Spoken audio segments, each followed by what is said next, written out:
السلام علیکم پیارے بچوں، ہم لوگ اب تک نظم چھوٹی سی میری سائیکل پڑھ چکے ہیں اور اس کے مشقی سوالات بھی تھوڑے سے کر چکے ہیں۔ آج ہم لوگ اس کی مزید سوالات کے جوابات کریں گے، ٹھیک ہے۔ ہم لوگ اب تک کر چکے ہیں الفاظ معنی، جو ہم لوگوں نے یاد بھی کیے تھے اور ساتھ ہم لوگوں نے اس کو کاپی پر بھی لکھا تھا۔ اس کے بعد معروضی سوالات کے جوابات ہم لوگ کتاب پر حل کر چکے ہیں۔ آج ہم لوگ کریں گے اس کا سوال نمبر 1، 2 اور 3، ٹھیک ہے۔ سوال نمبر 3 کا جز نمبر 1، 2 اور 3۔ سوال نمبر 1 ہے، یہ نظم کس کی زبانی ہے، یعنی کہ کون اس میں بات کر رہا ہے اس نظم میں۔ اس کے بعد ہے سوال نمبر 2، یہ سائیکل اسے کس نے اور کیوں دی تھی۔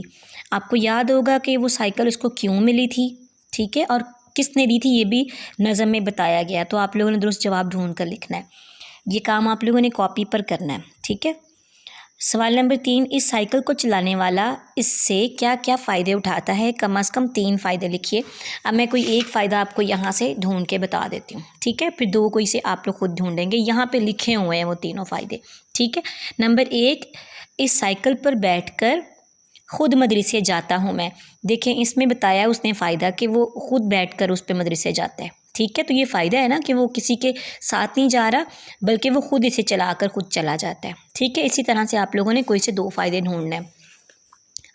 آپ لوگوں نے یہ سوال 1، 2 اور 3 کاپی پر کرنے ہیں، اور کام کرنے سے پہلے آپ لوگوں نے انڈیکس لازمی لکھنا ہے، تاریخ، دن اور جماعت کا کام، عنوان، مقصد، یہ سب چیزیں آپ لوگوں نے لازمی لکھنی ہیں، ٹھیک ہے۔ اللہ حافظ۔